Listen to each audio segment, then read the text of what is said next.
Hey everybody, we're here for episode 2 for Facebook Live Chats with McCook Economic Development. I'm the director, Andrew Ambriz, and today we're talking about culinary entrepreneurship. We're going to talk starting small business, and we're going to talk about focus, a little bit of leadership in the mix. So go ahead and ask your questions live. We'll answer them. I've got my buddy Dan with me here today, and he's going to be monitoring some of the questions as they roll in. So if you've got a question, use it.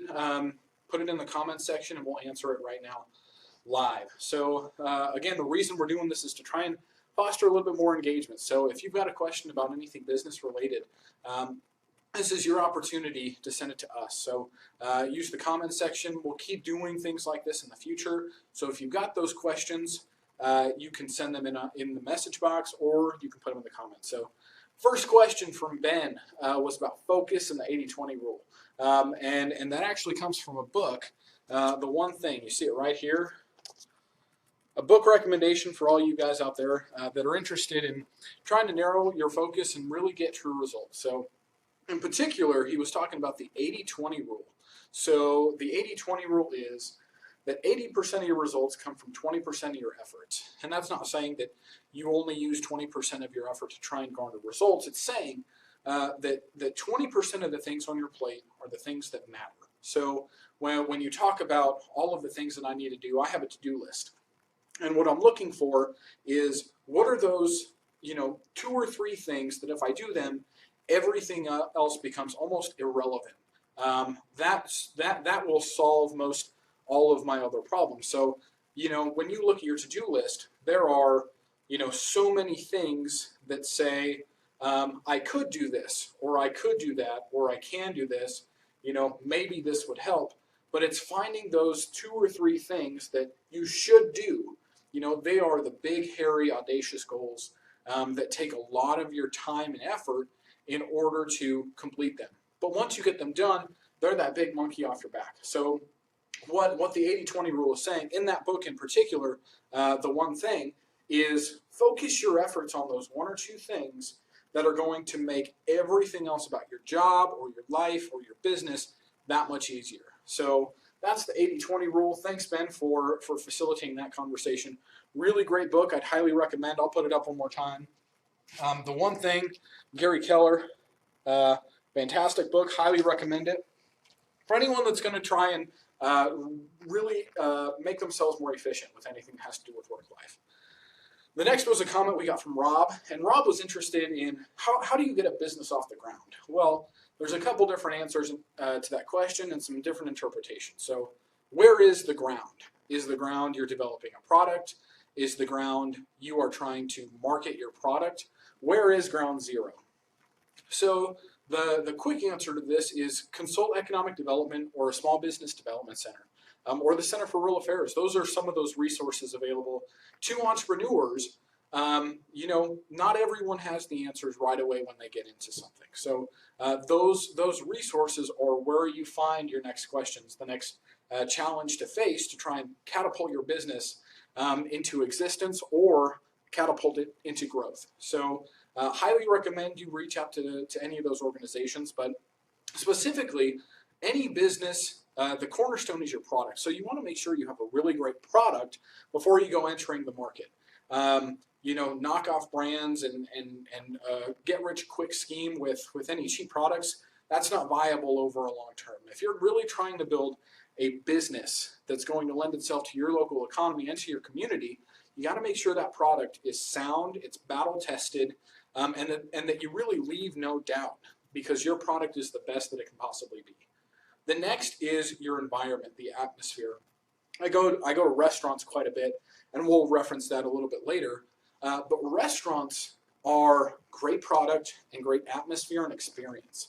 So if we're talking service industry, how much attention you pay to the experience that your customers have, the customer service, how their food is presented, how quickly that turnaround time is. That's really important. If you're a service industry, making sure that you know your clients, when your client base gets so large, maybe that's where you hire someone in particular to make sure that those client relationships are preserved and attention is paid to them. So as far as growing a business from ground zero, you've got to have a product And then you got to make sure the customer service experience is something that people are going to want to experience time and time again. From there, growth strategies are different from every single business. There's no cookie cutter method to grow your business from, maybe 10 employees to 20 employees. That's a tough task. That's a lot of people say that payroll is the biggest expense that every entrepreneur didn't know that they were going to incur. So making sure that you have some of those resources aligned is a really big deal so that you can foresee those costs when you get into business. The next, we had a message coming from Raymond.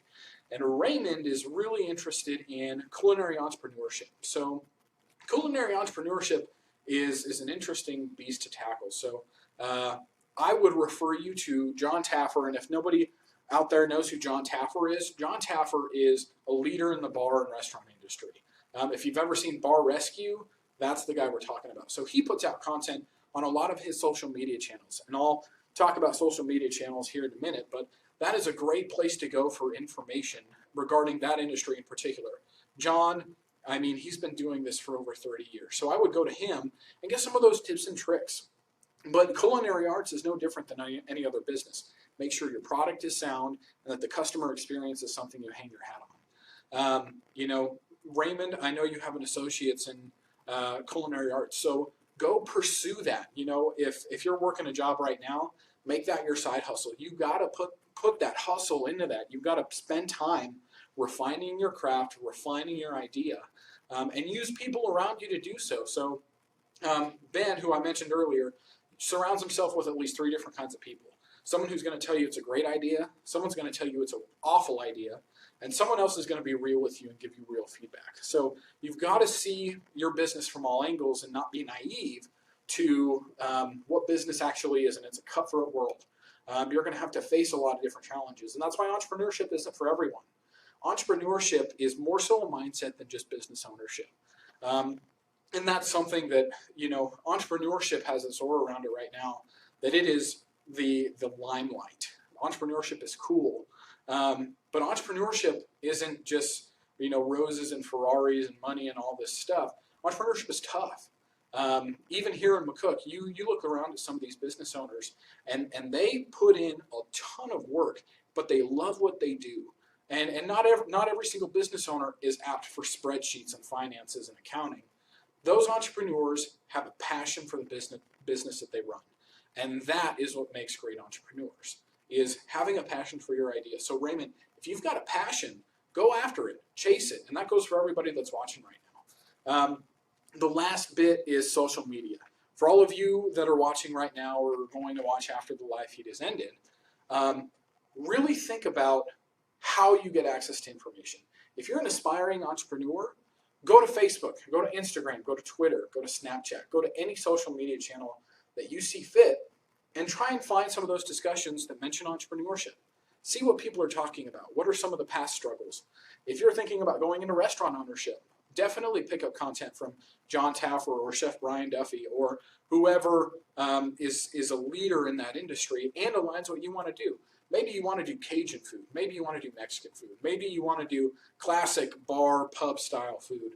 Find people in that space in particular, because arming yourself with some of those tricks of the trade is really what's going to result in success down the road. So using, everything at your fingertips in this internet age that we live in, that's what's going to help you out in the long run. So definitely go check out their Facebook pages. Go check out Instagram. Instagram is a great tool. Twitter, Medium. There are tons and tons of things out there. But just search a hashtag, search a person. Let your clicks take you through to other people. Facebook, Twitter, and Instagram all suggest other people to go follow. So definitely let your time be spent finding different places to find information. Social media is a great tool, and that's why we're using it today. That's how we become relevant in this day and age. So that's all we've got. Those are the questions we've been asked. Keep asking questions. We'll keep answering them, and we'll see you next time.